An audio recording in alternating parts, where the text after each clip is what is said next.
Bonjour et bienvenue dans l'émission Paroles de femmes. Cette semaine, nous sommes dans une série spéciale Paris et j'ai le plaisir de recevoir Fatima Oujibou dans Paroles de femmes pour la première fois.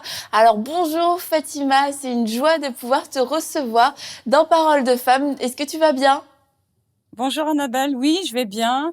Merci de m'accueillir au travers de cette émission Paroles de femmes. Je suis très contente d'être là, de pouvoir m'adresser à des femmes qui s'adressent à des femmes, c'est important. C'est un petit peu le concept de Paroles de femmes, donc je pense que ça va être une bonne émission, tu as l'air bien motivée. Et j'espère qu'il y a des hommes qui vont écouter aussi. Hein. Toujours, il y a toujours quelques hommes qui écoutent. Vous pouvez vous manifester, messieurs, laissez-nous un commentaire, dites-nous si vous écoutez Paroles de femmes de façon incognito, un peu cachée. Nous savons que vous êtes là, messieurs.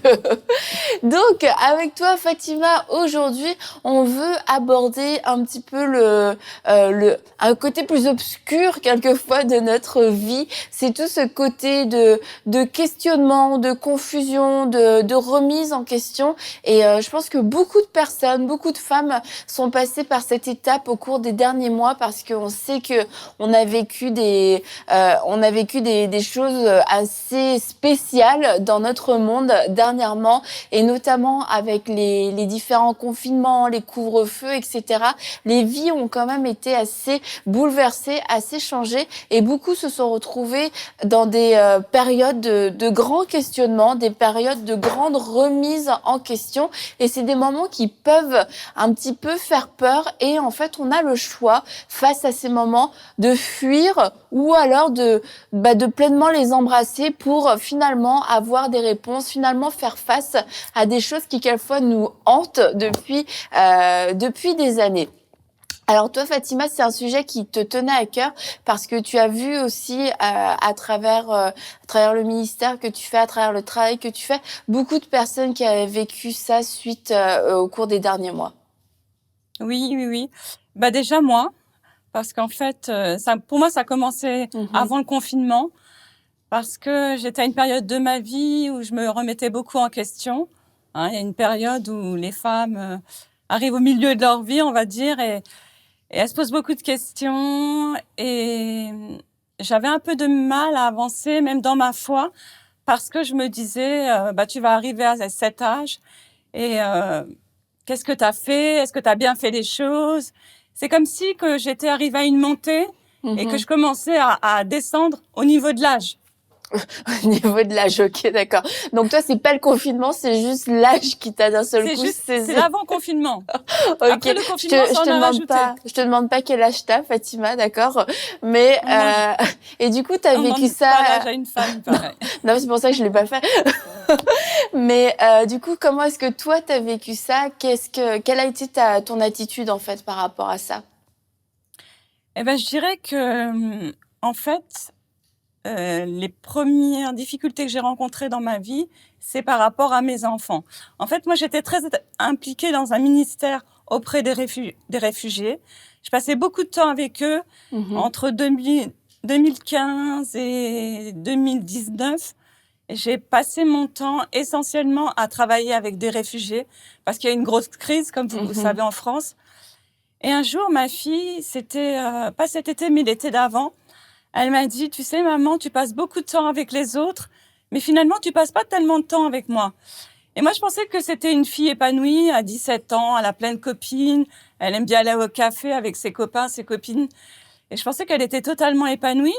Et puis, elle me balance en pleine figure, tu passes beaucoup de temps avec les autres, mais pas avec moi. Et finalement, je me confie plus aux mamans de mes copines qu'à toi. Oh, wow. Et ça m'a mis un coup quand même. Et donc, à partir de là, j'ai commencé à décider qu'une fois par semaine, on irait prendre un café ensemble et qu'on pourrait discuter. Et là, elle a pu s'ouvrir à moi, on a pu partager. Parce que finalement, des fois, quand on est dans la mission, on oublie parfois sa propre famille. C'est sûr que c'est facile d'être emporté par le flot d'activité et puis de se dire c'est bien ce que je fais, donc puisque c'est bien, pourquoi changer? Mais en tout cas c'est dur un petit peu de se prendre ça en tant que maman, et je trouve ça hyper courageux comment tu as réagi. Bah, je trouve que c'est la réalité de la vie. Souvent, on s'implique beaucoup parce que moi, je me suis impliquée en 2015 parce que j'ai perdu mon père. Et mon père, il m'a raconté une histoire. Il m'a dit que quand il est arrivé en France dans les années 60, il y a une femme catholique qui l'a beaucoup aidé. Et mon père, c'était pas quelqu'un qui parlait beaucoup. C'est quelqu'un qui était très réservé. Et donc, il m'a dit, cette femme, elle était formidable. Et c'était en août. Et lui, il a un cancer généralisé. Et suite à ça, il est décédé en janvier 2015. Et c'était comme s'il m'avait fait passer un message. C'est comme s'il m'avait dit, occupe-toi des autres. Ou peut-être que moi, finalement, pour vivre mon deuil, je me suis dit, je vais m'occuper des autres.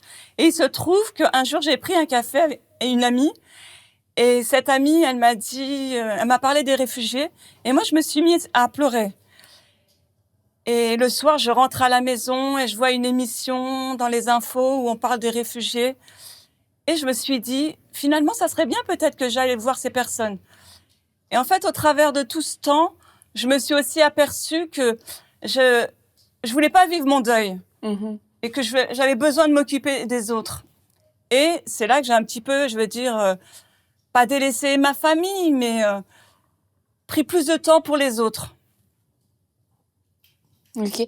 Et du coup, par rapport je pense que c'est quelque chose qui est arrivé beaucoup après le confinement, c'est de réajuster, de se dire: «Mais en fait, ma vie chrétienne, ma foi, je la vis beaucoup à travers l'activité, à travers, l'église, à travers les rassemblements, à travers l'œuvre et puis quand on se retrouve, on peut plus se rassembler, on peut plus voyager» pour ceux qui voyageaient beaucoup à travers le ministère, qui allaient prêcher d'une église à l'autre, ou même sans être dans le ministère, juste qui servait beaucoup à l'église, il reste plus rien, entre guillemets, et c'est le moment où on peut faire aussi le constat sur notre réelle relation avec Dieu. Qu'est-ce qui reste de lui et moi? Qu'est-ce qui reste de notre cœur à cœur?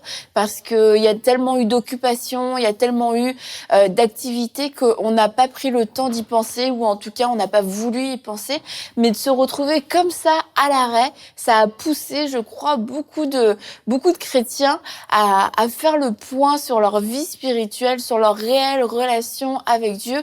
Et beaucoup ont fait ce constat qu'en fait, leur vie chrétienne, c'était beaucoup d'activités, beaucoup d'œuvres, mais très peu de relations directes avec Dieu. Alors comment, Fatima, comment se relever après avoir fait ce genre de constat? Je voudrais juste revenir un petit peu en arrière. Moi, le temps que j'ai passé avec les réfugiés, j'ai vécu la Bible. Parce qu'en fait, la Bible, c'est pas un livre à lire, mais c'est un livre à vivre. Et il y a beaucoup de scènes où je me retrouvais un petit peu, des scènes bibliques, et aider son prochain, aimer l'autre, l'aimer tel qu'il est, pas l'aimer parce qu'il est chrétien, pas l'aimer parce qu'il est comme moi, mais juste l'aimer. Et ça a été quand même une époque formidable pour moi. Mais c'est vrai qu'à un moment donné, on se retrouve à l'arrêt, on se remet en question, et c'est difficile.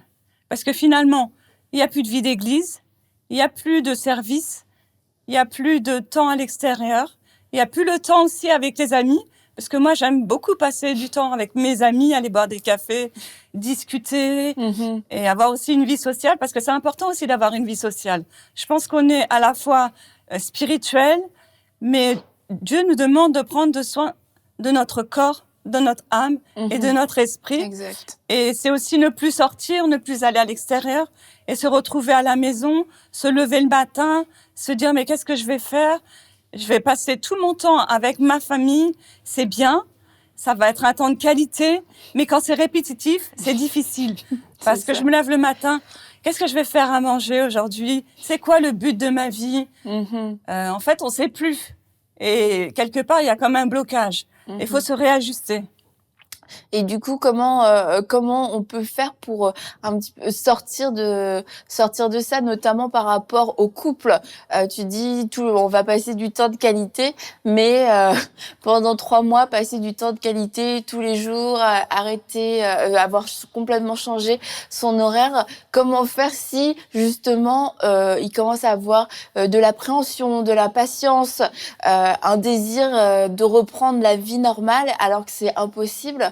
et que finalement, c'est pas tant que ça des temps de qualité avec son mari ou avec sa femme et que ça devient long, en fait. Et quelquefois, on a peut-être du mal à l'accepter et à se dire, en fait, j'aime pas ce temps, tout le monde sur les réseaux en train de dire, c'est super, on passe du temps en famille, mais moi, j'ai juste envie que mon mari reparte travailler parce que je supporte plus. Dans ces cas-là, comment faire?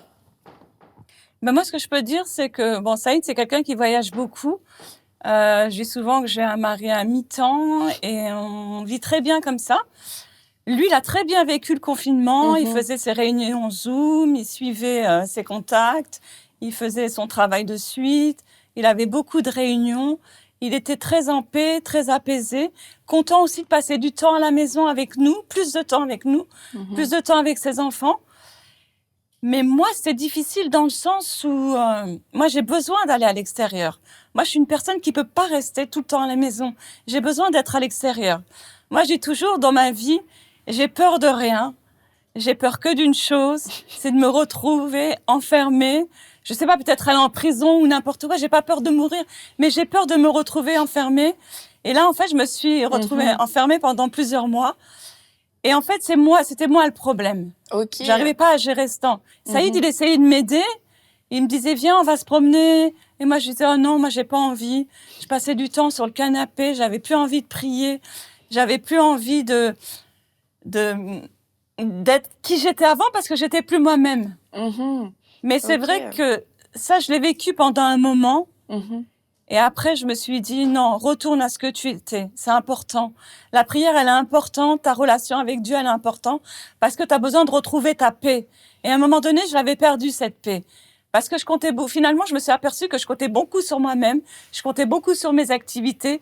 Je comptais beaucoup sur qui j'étais, mais je comptais pas suffisamment sur Dieu. Et c'est là que Dieu m'a parlé. Et c'est là que Dieu m'a dit, reviens à moi.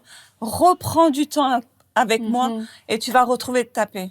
Et je pense que c'est vraiment ça le conseil, c'est de revenir à Dieu dans ces moments-là et de pas avoir peur d'être passé par un petit moment, un creux comme toi tu as eu ce creux, ce moment où on a juste envie de rien faire sur le canapé, on croit plus en rien, on se demande mais c'est quoi le but de ma vie?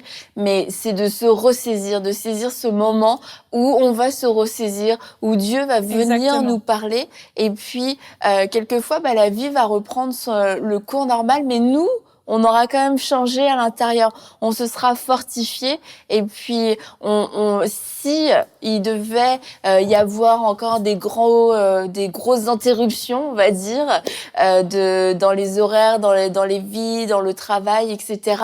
Je pense qu'on serait aussi peut-être plus préparé à le vivre et à continuer de vivre sa foi de façon peut-être plus intentionnelle, parce que c'est ce que le confinement et c'est ce que toute cette pandémie a montré, c'est que on compte aussi dans notre foi beaucoup sur plein de choses. Comme tu le disais, on compte sur des activités, on compte sur des gens, sur des œuvres, plus que sur Dieu au final. Et ça, c'est quelque chose, peu importe dans quel moment on vit, finalement, on devrait apprendre à compter sur Dieu, quoi qu'il arrive, dans les bons, dans les mauvais jours, dans les jours les plus faciles, dans les jours les plus difficiles, dans les jours les plus heureux, les jours les moins heureux. Apprendre à compter sur Dieu lui-même et sans intermédiaire. Exactement. Je suis un peu émotive quand je parle de ça parce que c'est quand même des choses assez personnelles. Mais j'ai envie d'en parler parce que j'ai envie de déculpabiliser notamment les femmes en leur disant oui, c'est vrai, parfois ça arrive, on peut avoir des moments de creux et c'est légitime parce que on n'est pas des femmes parfaites non plus. On est aussi des femmes qui rencontreront des difficultés. On a des cycles aussi dans nos vies qu'il faut respecter et ça c'est important. Il faut savoir aussi se mettre à l'arrêt de temps en temps et de réfléchir et de se dire finalement, est-ce que ce que je fais, c'est juste? Est-ce que j'en fais trop? Est-ce que j'en fais pas assez? Est-ce que je prends assez soin de ma famille, de mes enfants? Est-ce que je prends assez soin de moi-même aussi? Parce que souvent, on s'oublie. Servir, souvent, c'est s'oublier. Et ça, c'est pas juste. Parce qu'on peut pas s'occuper des autres si on s'occupe pas de soi-même. Et ça, c'est important. Et ce que je voudrais dire, c'est que surtout de ne pas se culpabiliser. C'est normal. C'est normal d'avoir des moments où on se sent pas bien. C'est normal d'avoir des moments où on n'a plus envie. C'est normal d'avoir des manques aussi parce qu'on a pris des habitudes. Mais ce qu'il faut, c'est, à un moment donné, ne pas rester sur son canapé, se booster et peut-être de se lever le matin et de se dire, je suis capable, je vais y aller, je vais pas me laisser aller, je m'encourage, je vais demander à Dieu de me donner la force d'aller de l'avant et la vie, elle va reprendre son cours. La vie, c'est sûr. La vie va reprendre son cours d'une façon ou d'une autre, c'est certain. Mais la pire chose qui pourrait arriver, c'est que la vie reprenne son cours et que nous, on reste coincé dans ce creux parce que on n'a pas réussi à s'en sortir. Et je le dis vraiment sans condamner personne, c'est pour vous encourager, vous dire oui, la vie va reprendre son cours. Mais toi, où est-ce que tu vas être quand la vie va reprendre son cours? Et en fait, aujourd'hui, la vie a quand même continué d'avancer. Dieu est encore vivant. Dieu est toujours sur son trône. Dieu a toujours un plan pour vous. Et peut-être que vous l'avez perdu de vue, mais c'est le moment pour vous de saisir sa main à lui. Pas de saisir la main d'un homme, pas de saisir la main d'une activité, de saisir, peu importe, de vous accrocher à tout ce qui a été des sécurités jusqu'aujourd'hui. Mais alors que vous êtes senti tomber, vous êtes senti couler, c'est le moment aujourd'hui de saisir la main de Dieu qui vient vers vous, qui vous donne son secours, sans condamnation, sans accusation, et qui te dit juste, viens ma fille, viens avec moi, et puis je vais te parler, je vais te restaurer, je vais t'enseigner, je vais te dire les choses à venir. Et c'est un appel que Dieu vous fait aujourd'hui, alors que vous êtes peut-être, comme Fatima était, sur votre canapé en train de vous dire mais c'est quoi le but, comment est-ce qu'on va avancer. Dieu vous fait cette invitation aujourd'hui, il vous appelle, il vous dit viens ma fille, j'ai des choses à te dire. Et il n'y a aucune condamnation dans sa voix, il n'y a aucune condamnation dans son invitation. C'est une invitation d'amour, de guérison et de restauration en fait. Et je pense que c'est aussi ce que tu as pu découvrir à travers ce temps avec le Seigneur, c'est que Dieu est bon et que Dieu ne t'a pas accueilli avec un jugement. Exactement. Et c'était une façon pour moi de redécouvrir Dieu. Parce que je me suis aperçue que finalement, l'amour de Dieu, c'est pas par rapport à mes activités, c'est pas par rapport au temps que je passe avec lui. C'est important tout ça. Mais il faut se rappeler que l'amour de Dieu est inconditionnel. Et c'est comme une mère avec ses enfants. Moi, mes enfants, s'ils font une faute, je leur pardonnerai parce que je les aime. Et je les aime tellement que je peux pas les culpabiliser. Je vais peut-être les reprendre. Je vais peut-être leur dire, c'est pas bien ce que tu fais. Mais jamais je vais les condamner parce que je les aime tellement. Et ce que j'aimerais vous dire, c'est que Dieu, il vous aime tellement. Quoi que vous ayez fait, parce qu'à un moment donné, peut-être dans votre vie, vous vous êtes dit, j'en ai marre, ça fait peut-être 20 ans que je vais aller à l'église, ça fait peut-être 20 ans que rien ne se passe dans ma vie, ça fait peut-être 1 an que j'ai prié pour quelque chose et j'ai pas eu la réponse à ma prière. Puisque c'est ça, je vais vivre comme je veux. Et vous vous êtes aperçu que finalement, tout ça, ça menait à rien. Et juste vous rappeler que Dieu est amour. Et j'aime ce Dieu, j'aime ce Jésus, parce qu'il est formidable. Il est pas là pour condamner. On n'est pas dans une religion, on est dans une relation avec Dieu. Et c'est ça que j'aime dans l'Évangile. Moi, je suis née dans une famille musulmane et j'ai connu beaucoup la condamnation. Il fallait que je me comporte bien et peut-être qu'un jour je verrai Dieu. Mais non, c'est pas ça avec Jésus. Jésus, il vous aime. Et si vous vous rappelez, il y a un passage dans la Bible où il y a une femme qui doit se faire lapider. Et qu'est-ce que dit Jésus? Que celui qui n'a jamais péché lui jette la première pierre. Et tout le monde se détourne. Pourquoi? Parce que finalement, on est tous pécheurs. On est tous imparfaits devant Dieu. Mais Dieu, il vous aime tel que vous êtes et il est capable de vous relever. Et, et je veux aussi vous encourager à ne pas avoir peur à faire face à ces situations difficiles, ces situations inconfortables. Fatima parle de la femme adultère. Cette femme avait réellement commis un adultère. C'était une situation qui était honteuse pour elle. C'est pas comme si elle avait rien fait. Et pourtant, Jésus vient vers elle, encore une fois, sans la condamner, avec une solution, avec une parole de salut, une parole de délivrance, comme il est allé vers la femme samaritaine, où il a abordé de front la situation de cette femme, que cette femme avait un passé amoureux qui était pas facile, qu'elle n'était pas mariée, qu'elle était avec un homme actuellement. Et c'est des situations, en fait, qui existent. Et Jésus a juste osé les confronter, mais dans l'amour. Et je crois que toutes ces remises en question, c'est pas la pandémie, c'est pas les confinements, etc., qui ont forcément créé des problèmes, mais ça a été des moments où les problèmes qui étaient déjà là ont été tout simplement mis en lumière. C'était plus difficile de les éviter, de les esquiver, parce qu'il y avait plus toutes les autres distractions, il y avait plus tout le décor habituel, et du coup ça devenait comme une évidence. Ces problèmes devenaient une évidence et on pouvait jusque-là vivre avec, faire comme s'ils n'existaient pas. Mais là, dans des périodes comme ça, ces problèmes sont là devant nous. Alors, qu'est-ce qu'on va faire? Est-ce qu'on va continuer de faire l'autruche?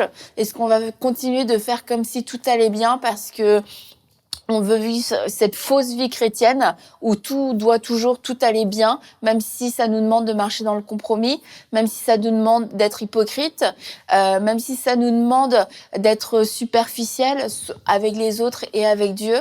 Ou alors, est-ce qu'on va, avec foi et avec courage aussi, vulnérabilité, comme la femme adultère, comme la femme samaritaine, accepter, c'est vrai, Jésus, tu pointes un problème, il y a vraiment quelque chose, il y a vraiment un souci, il y a vraiment quelque chose à réparer, il y a vraiment quelque chose qui a besoin d'être changé dans ma vie, et je te laisse venir me parler dans cette situation, et j'arrête de me cacher, j'arrête de dissimuler ce problème, j'arrête de dissimuler cette faille, cette faiblesse, et puis je t'invite au contraire, Jésus, pour que tu viennes me parler et que j'ose le voir, parce que je pense, Fatima, ça aussi c'est quelque chose, c'est que c'est tellement facile et quelquefois plus en tout cas, on a l'impression que ce sera moins douloureux de toujours esquiver le problème plutôt que de l'affronter finalement.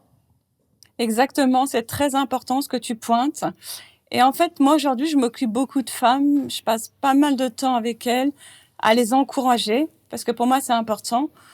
Et on est aussi dans une société où la femme est mise en avant, où la femme est peut-être un peu plus respectée.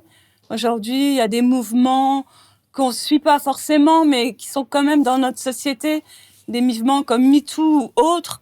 On n'est pas forcément pour, peu importe. Mais ça pointe quand même du doigt que les femmes, elles rencontrent des difficultés et qu'elles ont des vrais besoins. Et moi, justement, pendant le confinement, j'ai suivi une personne qui a lâché la foi parce que ça faisait des années qu'elle avait envie de rencontrer son mari. Et elle a prié et ça venait pas. Et à un moment donné, elle s'est mise avec un garçon. Après, elle s'est mise avec un deuxième garçon. Après, elle s'est mise avec un troisième garçon. Et elle a abandonné la foi. Et finalement, elle s'est aperçue que c'était pas ça sa réponse. Donc, elle a décidé de revenir à Dieu petit à petit, peut-être d'une manière différente.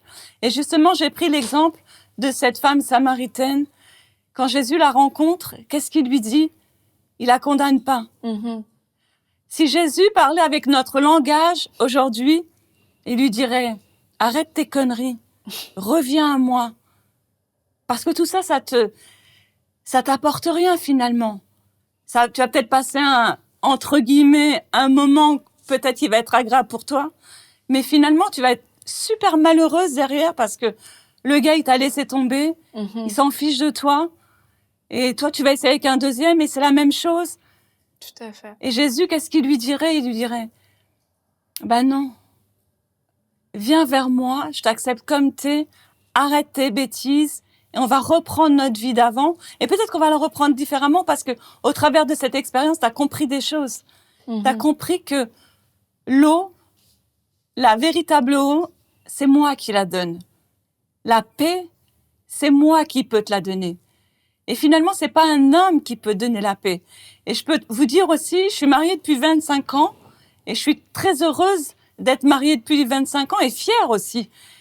Mais ma paix, elle est pas en Saïd. J'ai un garçon aussi et quand mon fils est né, j'étais hyper heureuse, il était toute ma vie. Mais ma paix, elle est pas en Fares. J'ai une fille aussi qui s'appelle Ambre. Et franchement, je l'aime, ma fille. Mais ma paix, elle est pas en Ambre. Ma paix, elle est vraiment en Jésus. Et je peux vous dire que j'ai vécu aussi une autre expérience, c'est que mes 2 enfants, cette année, ils m'ont quitté, ils sont partis faire leurs études. Mon fils est parti à la faculté de théologie de Strasbourg. Ma fille est partie à Londres pour étudier. Elle étudie politique et relations internationales. Wow. Et franchement, ça a été une période douloureuse. Et ils sont partis tous les 2 en même temps. J'ai mis 4 jours à m'en remettre. J'ai pleuré pendant 4 jours. Là, mon fils, il est revenu. Merci le confinement, il y a quand même des bonnes choses. Et ma fille, elle est revenue tout le mois de décembre. Elle est partie la semaine dernière. J'ai pleuré que 2 jours, cette fille. Je suis fière de moi parce que Bravo, c'est pas Fatima. 4 jours, c'est 2 jours. Mais hier soir, je suis passée devant sa chambre et j'ai pleuré. Et je suis allée voir Saïd et je lui ai dit, je suis triste. Je suis passée devant la chambre d'Ambre. Elle est pas là et ça me fait mal. Mais finalement, on peut compter que sur qui? Sur cette vie. Que sur Dieu. Que sur notre relation avec Dieu. Parce qu'il est celui qui nous donne la paix. Il est le prince de la paix. C'est ce que dit la Bible. Amen. Et ça, il faut s'en souvenir. Mais merci beaucoup Fatima pour ce rappel et je crois que en cette année on a vraiment besoin de goûter à la paix de Dieu plus que jamais et surtout à rester dans cette paix peu importe ce qui arrive. Se rappeler c'est une promesse, c'est le prince de la paix, il est paix et à chaque fois que je m'approche de lui, à chaque fois que je suis dans sa présence, à chaque fois que je réponds à son appel, je suis dans la paix, je peux goûter à sa paix parce qu'il est paix et vraiment c'est votre part, c'est votre héritage et je vous encourage à ne pas vous éloigner de sa paix. Peu importe comment vous avez vécu ces derniers mois, peu importe comment vous avez vécu la dernière année, il n'y a pas de condamnation pour vous, il n'y a aucune accusation et comme Fatima vous l'a dit, il vous fait cet appel, juste viens, reviens à moi et c'est l'invitation que Dieu vous lance aujourd'hui à travers cette émission et tu te dis mais moi ça fait des mois que j'ai même pas ouvert ma Bible, je suis plus rien en ligne, j'ai rien écouté, je me suis complètement laissée aller. Et Dieu te fait cet appel et je le redis sans aucune condamnation. Il te dit viens. Alors juste réponds à son appel, réponds à son invitation. Il va te parler, il va parler à ton cœur et il va comme un bon père te dire les choses dont tu as besoin. Il va te dire les choses qui vont te faire du bien, mais qui vont aussi te faire grandir, qui vont te faire sortir de cet endroit un petit peu nébuleux où tu te trouves depuis quelque temps. Alors réponds à cette invitation. En tout cas, c'est notre prière que tu puisses saisir cette invitation que Dieu te fait aujourd'hui. Et merci beaucoup Fatima d'avoir été avec nous dans Paroles de Femmes. Et puis écoute, je te dis à bientôt et à vous tous aussi, je vous dis à très bientôt pour une prochaine émission de Paroles de Femmes.